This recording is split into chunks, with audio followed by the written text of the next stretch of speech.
প্রিয় শিক্ষার্থীবৃন্দ, আসসালামু আলাইকুম। আশা করি তোমরা সবাই ভালো আছো।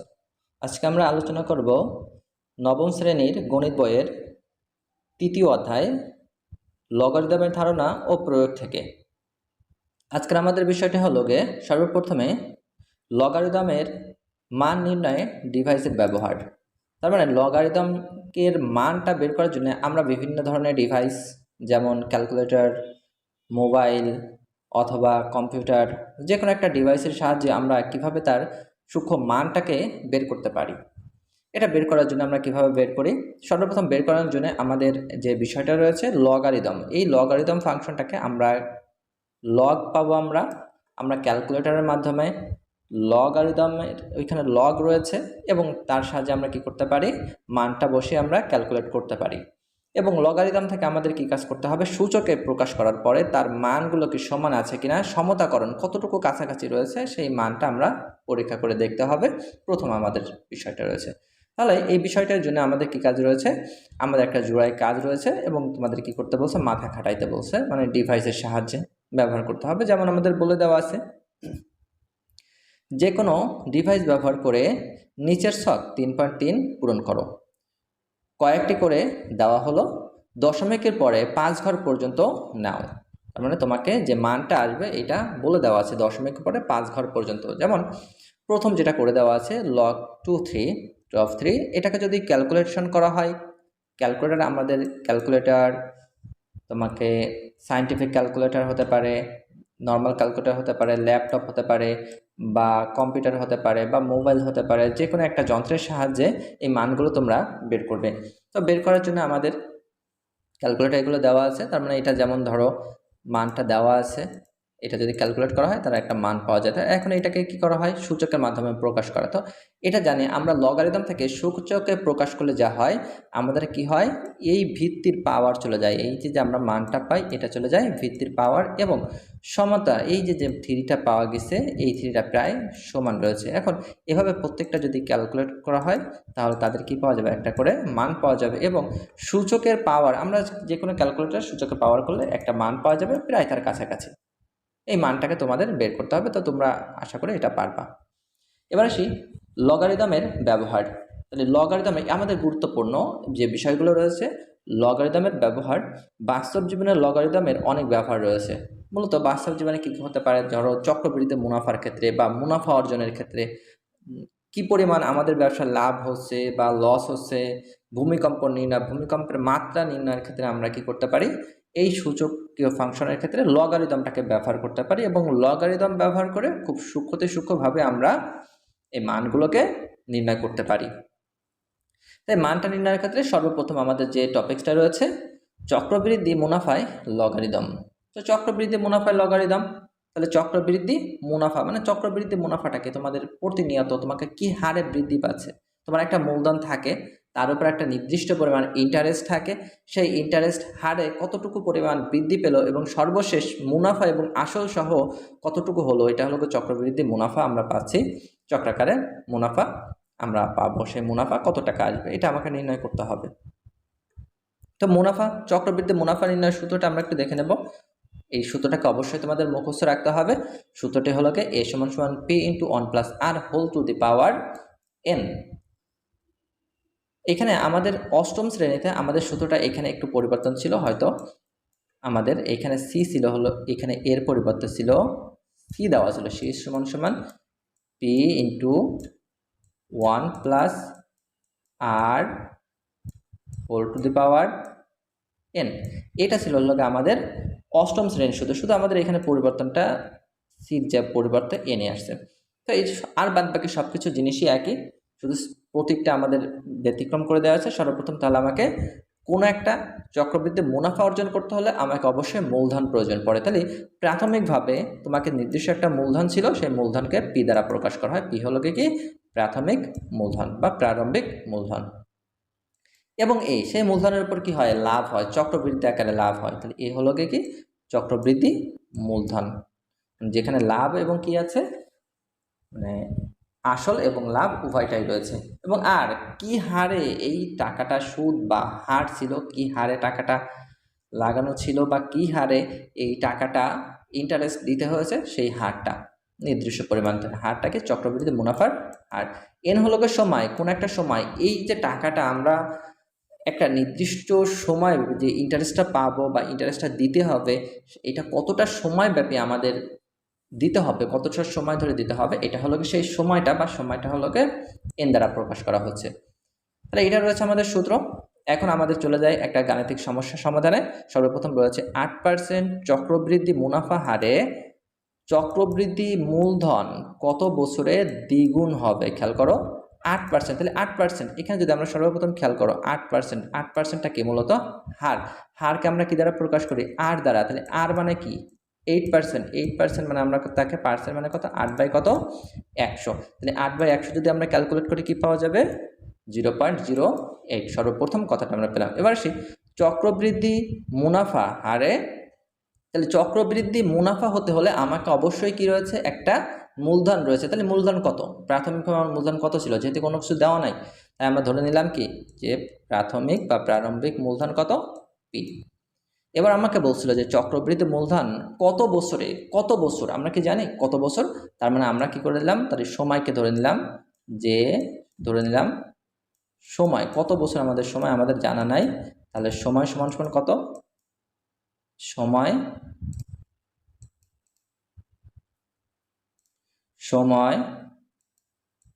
এন সমান সমান হট। এটা আমাদের কি করতে হবে? বের করতে হবে। এখন কত সময়ে কি হবে? মূলধন কত বছরে কি হয়? দ্বিগুণ হয় চক্রবৃদ্ধি মূলধন। তাহলে চক্রবৃদ্ধি মূলধন কত? চক্রবৃদ্ধি মূলধনকে আমরা কি দ্বারা? এ দ্বারা প্রকাশ করেছি। তাহলে মূলধনের পরিবর্তনটা কি হবে? মূলধনের পরিবর্তনটা হবে দ্বিগুণ। দ্বিগুণ মানে কি? আমাদের যে প্রাথমিক মূলধন আছে তার ঠিক দ্বিগুণ। তাহলে দ্বিগুণ যদি হয় তাহলে কত হবে? 2p, যেহেতু প্রাথমিক মূলধনের দ্বিগুণ হচ্ছে। ওকে, তাহলে এবার আমরা আসি। আমরা সূত্র থেকে আমরা পাই, আমরা কি পাই? আমরা সূত্র থেকে কি জানি? আমরা জানি, আমরা যদি সূত্রটাকে লিখি যে আমরা মূলত জানি এ সমান সমান P into 1 plus R whole to the power N. এই সূত্রটা আমরা জানি। এখন এই সূত্রটা আমরা যদি জানি তাহলে খেয়াল করো, এর পরিবর্তে এর যে মানটা রয়েছে তাই বসালাম। পি জায়গায় পি থেকে গেছে, 1 থেকে গেল, এবং আর এর মান দেখো এখানে আমরা আর এর একটা মান নির্ণয় করেছিলাম 0.8, এবং এন এর জায়গায় কি এনটা যা আছে থেকে যাবে। তাহলে এখন খেয়াল করো, এ পাশে পি আছে, এ পাশে পি আছে, উভয় পক্ষ থেকে আমরা কি কাজ করতে পারি? একই পদকে অপসারণ করতে পারি। তাহলে আমরা কি করলাম? পি বাদ গেল, থাকলো কত? 2 থেকে গেল সমান সমান 1 প্লাস যা আছে বাকিটা বসে গেছে। এবার আসি 2 থেকে গেছে, এবং 1 এর সাথে যদি আমরা 0.08কে যোগ করি তাহলে কত হয় মান? 1.08 হোল টু দি পাওয়ার কত? এন। তাহলে দেখো এটা আমাকে রয়েছে কি লগার, এখন সূচকীয় ফাংশন রয়েছে। এখন এই সূচকীয় ফাংশনটাকে তোমাকে কি কাজ করতে হবে? লগারিদমীয় আকারে প্রকাশ করতে হবে। তাহলে লগারিদমীয় আকারে প্রকাশ করলে কি হয়? সূচকটা কোথায় চলে যাবে? সূচকের মানটাকে বের করতে হবে, মানে আমাদের কি সেই সময়টাকে বের করতে হবে। তাহলে এবার কি হয়?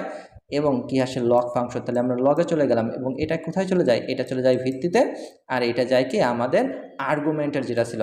একই রকমভাবে আমরা যদি ক্যালকুলেটর এটাকে চাপ দিই তাহলে কি হয়ে যাবে? আমাদের একটা প্রায় কাছাকাছি একটা মান পাওয়া যাবে, যেটা কি যে মূলধন কি প্রায় 9 বছরের দ্বিগুণ হবে প্রায়। এটা দ্বারা আমাদের প্রায়কে বোঝায়, এটা সমান সমান না কিন্তু একটু খেয়াল রাখবা। তার মানে এই মানটা আমাদের খুব কাছাকাছি। ধরো আমাদের মানটা যদি এরকমই থাকে যে 8.9997 একটা সামথিং একটা মান যদি থাকে ডট ডট ডট, তাহলে এটা কিন্তু 9-এর প্রায় খুবই কাছাকাছি। তার দ্বারা এটা এই সিম্বলটা দ্বারা এটা দ্বারা কাছাকাছি বোঝায়, খুব কাছাকাছি মানটা, মানে 9-এর খুব কাছাকাছি প্রায়। এরপরে রয়েছে আর একটা, তারপরে চলে যায় জোড়ায় কাজ। এটা তোমাদের করতে হবে, তোমরা ট্রাই করবো অবশ্যই। চলো আমরা তারপর দেখি কি বলছে। 12% চক্রবৃদ্ধি মুনাফা হারে চক্রবৃদ্ধি মূলধন কত বছরে 40% বৃদ্ধি পাবে? তাহলে কত পার্সেন্ট? একটু খেয়াল করো, 12% চক্রবৃদ্ধি মুনাফা হারে চক্রবৃদ্ধি মূলধন কত বছরে 40% বৃদ্ধি পাবে? তাহলে আমরা সমাধানটা চলে যাই। কি আছে? সর্বপ্রথম আমরা মনে করে নিই প্রাথমিক বা প্রারম্ভিক মূলধন কত আছে? প্রারম্ভিক মূলধন আমরা জানি না, প্রারম্ভিক মূলধন কত আছে, ধরে নিলাম কত? প্রারম্ভিক মূলধন হলো পি। একই রকমভাবে আমাদের চক্রবৃদ্ধি মুনাফা আছে, মুনাফা কি হার আর, আর দ্বারা আমরা প্রকাশ করি, তাহলে আর মানে কত 12% রয়েছে, তাহলে 12% মানে কত 12/কত 100, তার মানে কত 0.12 ভাগ করলে। এবার আসি চক্রবৃদ্ধি মূলধন, তাহলে চক্রবৃদ্ধি মূলধনটা কত হবে, তাহলে চক্রবৃদ্ধি আকারে মূলধন কত আমরা জানি, চক্রবৃদ্ধি মূলধন হলো কি এ, তাহলে কি হয়েছে তার কত 40% বৃদ্ধি পেয়েছিল, তার মানে কার আগে তো আমাদের কি ছিল প্রাথমিক যে মূলধন ছিল পি, ওইটার তুলনায় ওইটা তো আছে তার সাথে আরও কি হয় আরও 40% বৃদ্ধি পায়, তাহলে পি এর কত প্লাস পি এর কত 40%, তাহলে পি পি জায়গায় বসে গেল প্লাস প্লাস পি ইন্টু কত 40% মানে কত 4/100, এটাকে যদি আমরা করি কত পাওয়া যাবে 4 ইন্টু কত 0.4, যেটা কত মূলত 0.4 পি। এখানে দুটা থেকে যদি আমরা কত পিকে কমান নিই থাকে কত 1 প্লাস 0.4, তাহলে এটাকে যদি আমরা করি কত পাওয়া যাবে 1.4, এই মানটা পাওয়া যাবে। এখন আসি আমরা কি জানি, আমরা চক্রবৃদ্ধি মূলধনের ক্ষেত্রে আমরা কি পেয়েছি, আমরা যেটা পেয়েছি এ সমান সমান P into 1 plus R whole to the power N,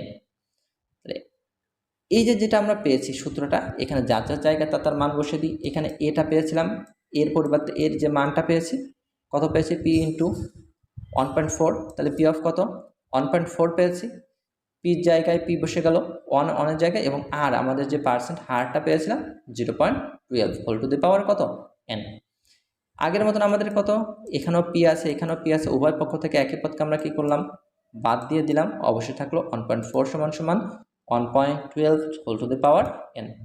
তাহলে সূচকীয় ফাংশনকে আমাকে আবারও কি কাজ করতে হবে লগারিদমিক আকারে প্রকাশ করতে হবে, তাহলে লগারিদমিক আকারে কার মান বের করতে হবে এই এন এর মানটাকে বের করতে হবে, তাহলে এন সমান সমান কত লগ 1. কত 1.12 হলো ভিত্তি, আর এটা কোথায় চলে যাবে এটা হলো গে আর্গুমেন্টে চলে যাবে, তাহলে এটাকে যদি আমরা ক্যালকুলেট করি আমাদের একই রকমভাবে চক্রবৃদ্ধি এখানে প্রায় হবে প্রায় একই রকমভাবে প্রায়,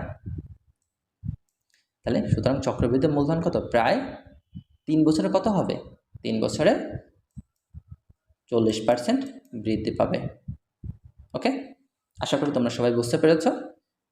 এরপরে আসি, তোমাদের যদি কোনো সমস্যা হয়ে থাকে তোমরা অবশ্যই ওই জায়গাটা বলবে এবং প্রয়োজনে একটা স্ক্রিনশট দিয়ে আমাকে কমেন্ট বক্সে জানাবে, আমি অবশ্যই তোমাদের কি করবো ইনশাল্লাহ তোমাদের এইটার আরও বিস্তারিতভাবে তোমাকে আলোচনা করে দেওয়ার চেষ্টা করবো ইনশাল্লাহ। এবার আসি আমাদের আর একটা গুরুত্বপূর্ণ কাজ, তাহলে আমরা চক্রবৃদ্ধি হারে যখন কোনো জিনিস বৃদ্ধি পায় কোনো জিনিস তো কমেও যেতে পারে, বৃদ্ধি না পেয়ে যদি কমে যায় সেক্ষেত্রে কি হবে, সেক্ষেত্রে হয় হলো গে অবচয়। ধরো তুমি কোনো একটা গাড়ি ক্রয় করেছো বা তুমি কোনো একটা জায়গা ক্রয় করেছো, তুমি কোনো একটা জায়গা বা কোনো একটা গাড়ি ধরো 5 লাখ টাকায় ক্রয় করেছো, তুমি 1 মাস পরে বা 2 মাস পরে বিক্রি করতে গেছো, তার দাম মানুষ বলতেছে বা বিক্রয় মূল্য কত এসে দাঁড়িয়েছে 4.5 লাখ টাকা, তার যদি 6 মাস পরে আবার বিক্রি করতে যাও গাড়িটা দেখবা যে কি হয়ে গেছে হয়তো বা তার দাম আসছে কত 4 লাখ টাকা। পর্যায়ক্রমে যখন কমে যেতে থাকে এটাও কি আসছে আমাকে পর্যায়ক্রমে কমে যাওয়াটাকে আমরা বলতেছি কি অবচয়। তাহলে অবচয়টাকে মূলত যেখানে পর্যায়ক্রমে মূল্য কি হতে থাকে হ্রাস পেতে থাকে, হ্রাস পাওয়াটাকে আমরা বলতেছি অবচয়, আর যেটা পর্যায়ক্রমে বৃদ্ধি পেতে থাকে এটাকে আমরা বলতেছি হলো গিয়ে চক্রবৃদ্ধি মুনাফা। তাহলে আমরা আসি অবচয়ের ক্ষেত্রে অবচয় সূত্র কত পি অফ টি সমান সমান P into 1 minus r whole to the power কত এন। এখানেও সেম একই রকম, প্রাথমিক আমাদের একটা মূলধন আমরা একটা দামে কোনো জিনিস ক্রয় করি, সেই প্রাথমিক মূলধন হলো গিয়ে পি, একই রকমভাবে কি হারে আমাদের হ্রাস পাচ্ছে একটা কমে যাচ্ছে কোনো একটা নির্দিষ্ট হারে, যে প্রতি মাসে প্রতি বছরে কি হারে আমাকে হ্রাস পায় সেই মূল্য হ্রাসের হারটা হলো গিয়ে কত এবার আর দ্বারা প্রকাশ করছে, এবং কত সময়ের ভিতরে মূল্য হ্রাসটা হচ্ছে কত সময় ধরে এটা চলতেছে বা কত সময় ধরে হচ্ছে সেই সময়কালটা হলো গিয়ে কত কি হলো গিয়ে সময়কাল, এবং সেই হ্রাসের পরে মূল্যটা কত দাঁড়াচ্ছে টি সময় পরে হ্রাস মূল্য, যে আমাকে ধরো 6 মাস পরে এসে একটা কারের মূল্য আমি 5 লক্ষ টাকাতে কিনেছিলাম, তাহলে 6 মাস পরে এসে আমার কি হয়েছে তার মূল্যটা 4.5 লাখ টাকা হয়েছে ধরে নিলাম, তার মানে তার মূল্য কমে গেছে, তার মানে কি হলো কি সময়টা কত 6 মাস, 6 মাস পরে আসার পরে তার মূল্যটা হ্রাস মূল্য কমে যাওয়ার পরে তার মূল্যটা কতটুকু বাকি আছে আমরা যদি দেখি সেটা হলো কত পি অফ টি,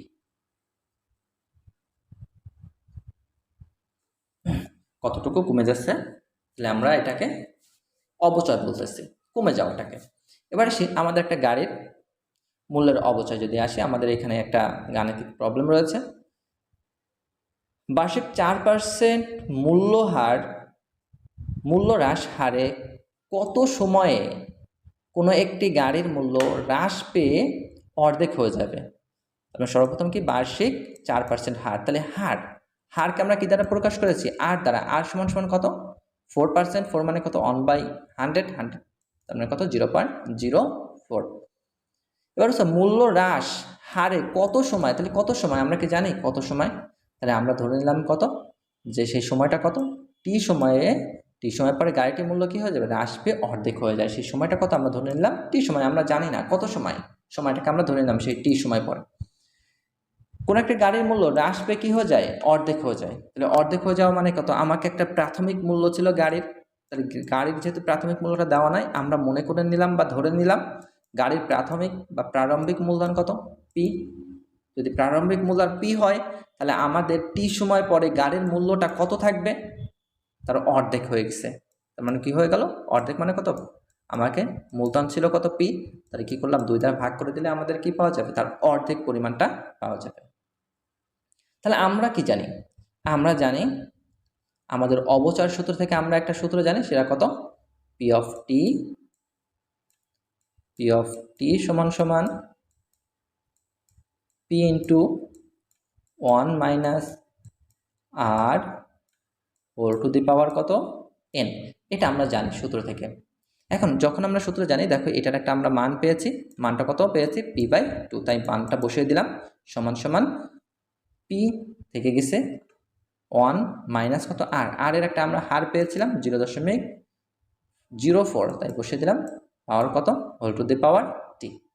উভয় পক্ষ থেকে, এখানেও পি আছে, এখানে পাশে পি আছে, তাহলে উভয় পক্ষ থেকে আমরা পি অপসারণ করলাম, থাকলো কত?